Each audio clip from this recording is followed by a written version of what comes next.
अयोध्या में राम मंदिर के उद्घाटन से पहले एक बड़ी साजिश का भंडाफोड़ हुआ है। 3 लोगों को पकड़ा गया है। स्कॉर्पियो गाड़ी पकड़ी गई है और स्कॉर्पियो गाड़ी के ऊपर किसका झंडा लगा हुआ था वो मैं आपको बताऊंगा। और साथ ही साथ ये 3 लोग मुसलमान नहीं हैं। अगर मुसलमान होते तो खबर आपके सामने तैर रही होती, घंटों घंटों की खबर बताई जाती, लेकिन ये तीनों लोग हिंदू हैं। इनकी स्कॉर्पियो गाड़ी पकड़ी गई है। स्कॉर्पियो गाड़ी पर झंडा जिसका लगा हुआ था वो बहुत महत्वपूर्ण है। और उसके साथ साथ एक बड़ी खबर, असम में जिस वक्त मैं अभी मौजूद हूं, असम के मुख्यमंत्री ने राहुल गांधी के 2 करीबियों का गिरफ्तारी की बात कह दी है। राहुल गांधी के 2 करीबियों को असम के मुख्यमंत्री कह रहे हैं कि वो सरकारी मेहमान भेज करके इनको गिरफ्तार करवा देंगे। किस किस का नाम इसमें आया है, असम के मुख्यमंत्री का इशारा किसकी तरफ है और राहुल गांधी की टीम के अंदर उनका क्या रोल है।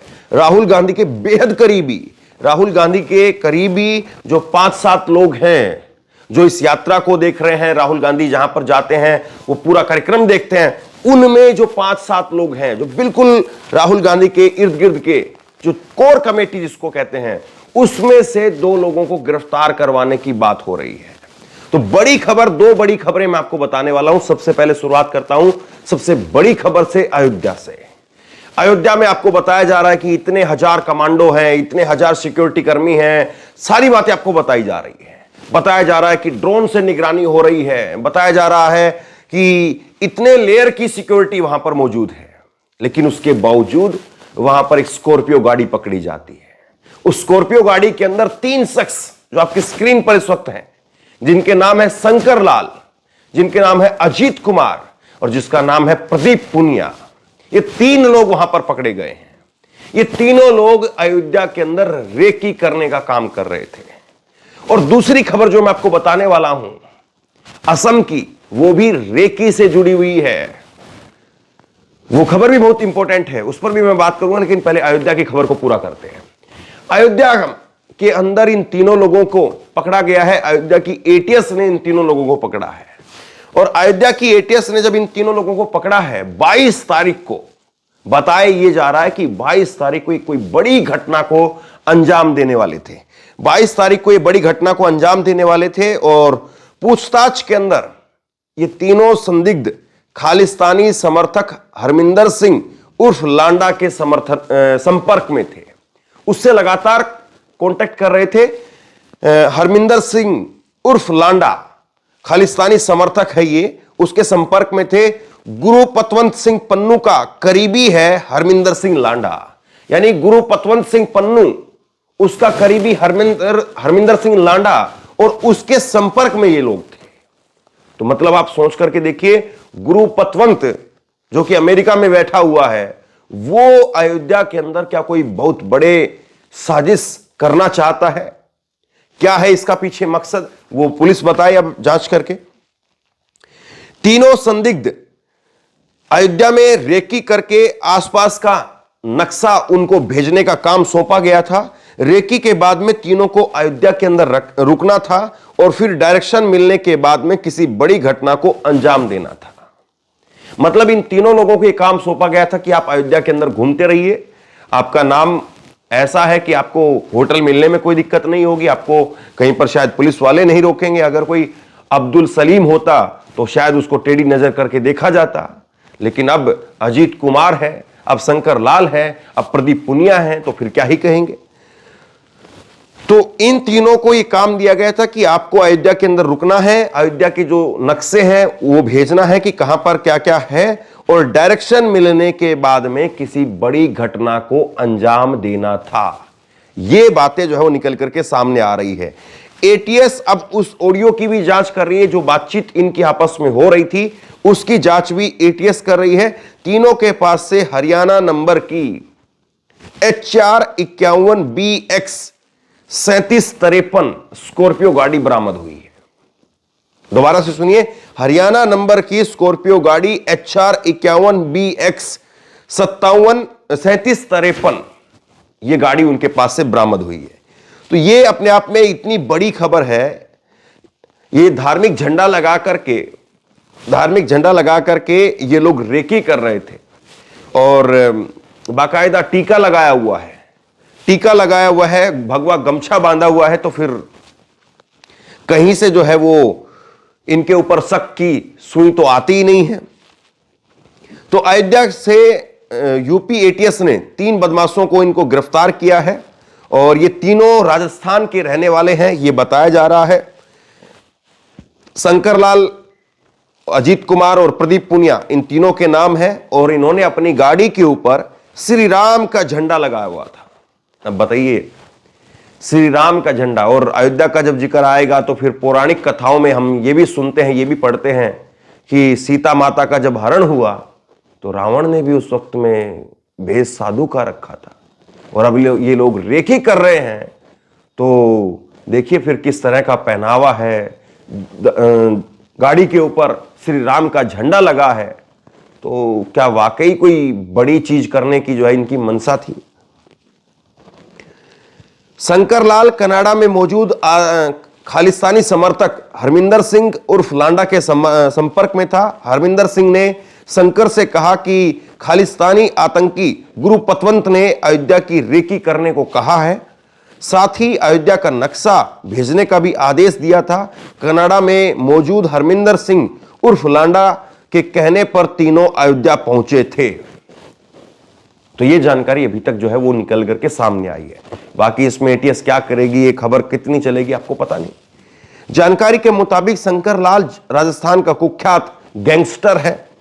अब वो जो कुख्यात गैंगस्टर है वो अयोध्या में घूम रहा है और अयोध्या में बताया जा रहा है कि साहब इतने हजार सिक्योरिटी कर्मी हैं, इतने लेयर की जो है सिक्योरिटी हो रही है, जब कोई गैंगस्टर वहां पर घूम रहा है। हालांकि अब तो पता नहीं कौन कौन नेता मंत्री वहां पर घूमेंगे और कितने नेता मंत्रियों पर कितने आपराधिक रिकॉर्ड में जो है वो अपराध चल रहे हैं और जो रिकॉर्ड में दर्ज हैं, तो फिर क्या ही कहेंगे आप क्या। लेकिन पुलिस के पास में कोई ऐसा मैकेनिज्म है? हालांकि बताया जा रहा है कि कार्ड जारी किया जा रहा है जिसमें मोबाइल नंबर, आधार कार्ड, आपको जो है वो क्यूआर कोड जो है उसमें दिया जाएगा। लेकिन ऐसे क्यूआर कोड कैसे इन लोगों पर कामयाब होंगे? ये राजस्थान का शंकरलाल जो है वो राजस्थान का कुख्यात गैंगस्टर है, उसके ऊपर कई मामले दर्ज हैं। वो कनाडा में बैठे कई गैंगस्टर के संपर्क में था जो खालिस्तानियों से जुड़े हुए थे। पुलिस और सुरक्षा कर्मियों को चकमा देने के लिए आरोपी स्कॉर्पियो गाड़ी के ऊपर श्री राम का झंडा लगा करके अयोध्या की रेकी कर रहे थे। आरोपियों के अयोध्या से पकड़े जाने के कुछ देर बाद में सिख फॉर जस्टिस के चीफ आतंकी गुरु पतवंत सिंह पन्नू ने एक ऑडियो जारी करके आरोपियों का समर्थन भी किया था। अब UP ATS Sikh for justice की कनेक्शन से भी जांच शुरू कर दी है। तो बताइए साहब, यहां पर पकड़े गए हैं और वहां पर जो है इनका समर्थन भी हो गया है और फिर उसके बाद में खबर जो है वो आपके शायद पास में शायद पता नहीं पहुंची है या नहीं पहुंची है। तो कहां पर क्या हो रहा है, कहां पर क्या नहीं हो रहा है, इसको जरा बारीकी से समझने की जरूरत है। जहां पर हजारों करोड़ों लोग पहुंचेंगे और अगर वहां पर इस तरह से गड़बड़ झाला या वहां पर इस तरह से कोताही, अब इसको दोनों तरीके से आप देख सकते हैं कि यूपी एटीएस की एक बड़ी सफलता, या आप ये कह सकते हैं कि ये लोग वहां पर पहुंचे कैसे, तो अपने आप में सिक्योरिटी में एक बड़ी चूक है। दोनों तरीके से आप इसको देख सकते हैं। लेकिन सवाल ये खड़े होते हैं कि क्या सरकारों का असली ध्यान उस मुद्दे पर है जिस पर होना चाहिए, या सरकारों का पूरा ध्यान अपने राजनीतिक एजेंडे पर है? सवाल असल में ये है। और ये सवाल क्यों उठता है ये मैं आपको बताता हूं।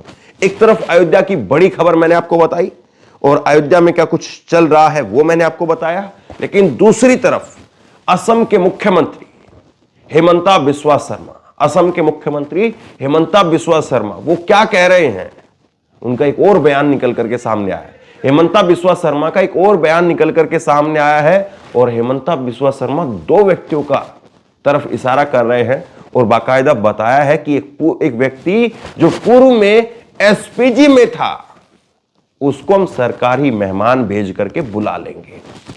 अब असम के मुख्यमंत्री जिनका जिक्र कर रहे हैं उसमें से एक व्यक्ति है बैजू, जो कि पहले एसपीजी में थे और एसपीजी के बाद में अब वो राहुल गांधी के साथ में ही रहते हैं। और माना यह जाता है कि जो राहुल गांधी की सिक्योरिटी देखने वाली टीम है उसके साथ में कनेक्ट रहते हैं, क्योंकि पहले एसपीजी में रहे हैं तो बारीकी से चीज़ों को समझते हैं कि कहाँ पर क्या कुछ हो सकता है, और उनके साथ में जो है वो कुछ चीज़ें, कुछ जानकारियाँ उनको भी होती है, या कुछ जो जानकारियाँ उनको होती है वो एसपीजी को बता देते हैं। तो करीबी व्यक्ति हैं बैजू, बहुत करीबी व्यक्ति हैं। और देखिए, राजनीति में अब ये स्तर आया है कि आप इस तरह से करीबी व्यक्तियों को, या व्यक्ति जो सरकारी महकमे में रहे हैं, सरकारी पदों पर रहे हैं, और अगर वो अपने रिटायरमेंट के बाद में या वीआरएस के बाद में अगर किसी नेता से, किसी पार्टी से जुड़ जाते हैं, तो फिर आप जो है उनको राजनीतिक तरीके से देखने लगते हैं। हालांकि वो कोई भाषण नहीं देते हैं, कोई मीडिया बाइट नहीं देते हैं, कोई इंटरव्यू नहीं देते हैं। बैजू का मैंने आज तक कोई उनसे बातचीत जो है वो नहीं की, क्योंकि वो करते ही नहीं है। आपने किसी चैनल पर उनका इंटरव्यू नहीं देखा होगा। किसी चैनल पर वैसे खबर बनती है, उनके नाम से, उनके फोटोओं से खबर बनती है, लेकिन डायरेक्ट वो कभी किसी चैनल को इंटरव्यू दें, बातचीत कहें, या अपने सोशल मीडिया अकाउंट के ऊपर किसी तरीके से कोई जानकारी शेयर करें कि आज हम यहां हैं। जैसे कि बहुत सारे लोग शेयर करते हैं कि राहुल गांधी के साथ में कामाख्या मंदिर जाने का मौका मिला, राहुल गांधी ने जो है वो ये किया, वो किया। तो वो पर्सनल तौर पर राहुल गांधी का जो ट्वीट वगैरह होता है उसको जरूर रीट्वीट कर देते हैं, या और जो कांग्रेस का कुछ ट्वीट होता है उसको रीट्वीट कर देते हैं, क्योंकि उस विचारधारा का वो इस वक्त में समर्थन कर रहे हैं। लेकिन अपने तौर पर जो है वो कोई इनपुट देना या कोई बात शेयर करना पब्लिक के अंदर वो नहीं करते हैं। लेकिन अब इनका नाम लेकर हिमंता बिस्वा शर्मा ने कहा है कि एक व्यक्ति जो पूर्व में एसपीजी में था, राहुल गांधी के साथ में जब एसपीजी की सिक्योरिटी थी, हालांकि बाद में यह भी हुआ कि एसपीजी की सिक्योरिटी हटा करके उनकी सिक्योरिटी दूसरी कर दी गई, उसको लेकर भी एक अलग सवाल जो है खड़ा हुआ था। तो अब जो है वो हिमंता बिस्वा शर्मा इस बात को कह रहे हैं कि इस व्यक्ति को हम सरकारी मेहमान के तौर पर भेज करके और इनको बुला लेंगे, यानी सीधे तौर पर इनको वहां से उठवा लिया जाएगा और इनको उठा करके जेल में डाल दिया जाएगा। दूसरे व्यक्ति हैं सुशांत मिश्रा। ये भी आपको जो है वो दिखाई नहीं देंगे बहुत ज्यादा खबरों के अंदर। और सुशांत मिश्रा दिल्ली से हैं, कांग्रेस के नेता हैं, लेकिन राहुल गांधी के साथ में और करीबी व्यक्तियों के अंदर जो है वो जुड़े रहते हैं। लेकिन अब इन दोनों का नाम लेकर के हिमंता बिस्वा शर्मा वो कह रहे हैं कि इनको सरकारी मेहमान बुला करके उठवा लेंगे। जरा सुनिए एक बार। कोई नहीं रुका जाएगा, हम खाली केस रजिस्टर करेगा, और वो काफिला में जो 2 व्यक्ति है वो 2 व्यक्ति को बाद में मैं अरेस्ट कर लूंगा 2-3 महीना का बाद। अगर कोई कानून तोड़ता है इमीडिएटली हम शो ऑफ में नहीं जाऊंगा, उनको जाने दूंगा। फिर बाद में वहां में 2 व्यक्ति है, एक एसपीजी का पहले नौकरी करता था, ऐसा जो 2 व्यक्ति है उनको 3-4 महीना का बाद मैं सरकारी मेहमान बुला के लेके आऊंगा। अब सबसे बड़ा सवाल यह है कि एक वक्त था, एक दौर था जब राजनीति ऐसी नहीं थी। आज एक वक्त है, एक दौर है जब राजनीति ऐसी हो गई है कि मत पूछिए। मैंने अभी कुछ समय पहले जब 5 राज्यों के चुनाव के नतीजे सामने आए तो उस वक्त में आपको एक खबर बताई थी कि कैसे मिजोरम के अंदर जो अभी नए मुख्यमंत्री बने हैं, अभी राजस्थान, छत्तीसगढ़, मध्य प्रदेश के साथ में मिजोरम चुनाव हुआ और मिजोरम चुनाव के नतीजे आए, और मिजोरम चुनाव के नतीजों में मिजोरम के जो नए मुख्यमंत्री बने हैं वो कभी सिक्योरिटी में हुआ करते थे, प्रधानमंत्री की सिक्योरिटी में हुआ करते थे। लेकिन इंदिरा गांधी ने उनको कहा कि तुम ये सरकारी सेवा जो है, जो सिक्योरिटी का काम आप कर रहे हो, इसको छोड़ दो, राजनीति के अंदर आओ। और इंदिरा गांधी उनको राजनीति के अंदर लेकर के आई। उन्होंने इस्तीफा दे दिया, अपनी सरकारी नौकरी छोड़ दी, और सरकारी नौकरी छोड़ करके इंदिरा गांधी के कहने पर वो राजनीति के अंदर आ गए। और अभी जब 3 दिसंबर को, यानी करीब 1.5 महीने पहले जब चुनाव के नतीजे आए, तो पहली बार वो मिजोरम के मुख्यमंत्री बने। और एक ऐसी पार्टी जो कि अभी भी बनी, वो पार्टी जीत गई और उस पार्टी ने बीजेपी गठबंधन को वहां पर हरा दिया। कितनी बड़ी बात है। जोरमथांगा जो कि मिजोरम के मुख्यमंत्री थे, जिन्होंने कहा कि प्रधानमंत्री के साथ में मैं मंच शेयर नहीं करूंगा क्योंकि हमें नुकसान हो जाएगा। इतना सब कुछ कहने के बाद में भी लोगों ने उन पर विश्वास नहीं किया और उनको वोट नहीं दिया। वोट दिया उस शख्स को जो कभी सरकारी कर्मचारी था, सिक्योरिटी में था, जिस इंदिरा गांधी जिसको लेकर के आई और जिसने कुछ साल पहले ही अपनी पार्टी खड़ी की, उसको वोट दिया और उसकी पार्टी की सरकार बनी। तो एक वक्त ऐसा था कि राजनीति के अंदर इस तरह से द्वेष या इस तरह से पर्सनल अटैक की बहुत कम जो है वो गुंजाइश होती थी, बहुत कम जो है इस बात को किया जाता था। लेकिन आज एक वक्त ऐसा है कि कहीं पर जैसे भी तैसे भी, सबसे ज्यादा अगर सर्विलांस के ऊपर अगर किसी के फोन मिलेंगे तो वो आपको करीबी व्यक्तियों के मिलेंगे। ऐसा कई बार होता है। अब कोई व्यक्ति, कोई ड्राइवर, अब कितने ऐसे उदाहरण हैं, कितने ऐसे उदाहरण दिए जा सकते हैं कि कई सरकारी ड्राइवर जो है वो बाद में नेताओं के चल करके पीए बन गए, उनके साथ में हो गए। तो दुनिया भर के इस तरह के उदाहरण आपको ना केवल भारत में बल्कि दुनिया में भी आपको ऐसे उदाहरण मिल जाएंगे। लेकिन अब बैजू जो काम कर रहे हैं, अब कहा जा सकता है कि भाई उस सिक्योरिटी के अंदर जो है उनकी दखलंदाजी है, ये कहा जा सकता है, या संभवतः इस बात का आरोप जो है वो असम की सरकार बनाएगी। लेकिन क्या वाकई आपकी उस जगह पर भी नजर है? क्या सरकारों की उस जगह पर भी नजर है जहां पर वाकई सिक्योरिटी की जरूरत है? जैसे अयोध्या के अंदर, अयोध्या में इतनी बड़ी जो है वो साजिश रची जा रही थी और अगर नहीं पकड़े जाते ये लोग तो सोचिए ना जाने क्या हो जाता। तो सवाल यह है कि सरकारें लोगों की सुरक्षा के लिए काम कर रही हैं या सरकारें अपने एजेंडे के लिए काम कर रही हैं? सवाल यह है। अयोध्या के अंदर अगर ये तीनों लोग पकड़े गए हैं, जो अगर इनका नाम शंकर लाल, अजीत कुमार, प्रदीप पुनिया, अगर इसकी जगह पर अब्दुल हमीद, आजम खान, सोहेल सुलेमान अगर इस तरह से होता तो सोचिए फिर कहां कहां से, कौन कौन से संगठनों से, आईएसआई से, पता नहीं कहां कहां से इनके तार जोड़े जाते हैं। लेकिन अब ये खबर शायद आप तक पहुंची तक नहीं होगी। और दूसरी तरफ भाजपा की डबल इंजन की सरकार असम के अंदर वो किस तैयारी में लगी हुई है, ये भी आपके सामने है। शेयर कीजिए इस खबर को, लोगों तक पहुंचाइए और आप क्या सोचते हैं नीचे कमेंट बॉक्स में लिख करके जरूर बताइए। और इसी तरह की तमाम खबरों के लिए ऑनलाइन न्यूज इंडिया को सब्सक्राइब कीजिए, साथ में जो बेल आइकन है घंटी उसको जरूर दबाइए, ताकि जैसे ही कोई खबर अपलोड करें उसकी नोटिफिकेशन सीधे सबसे पहले आपको मिल सके। अगर ये वीडियो फेसबुक पर देख रहे हैं तो फेसबुक पर हमारे पेज को लाइक कीजिए, फॉलो कीजिए और इस खबर को शेयर कीजिए। आपका बहुत बहुत धन्यवाद।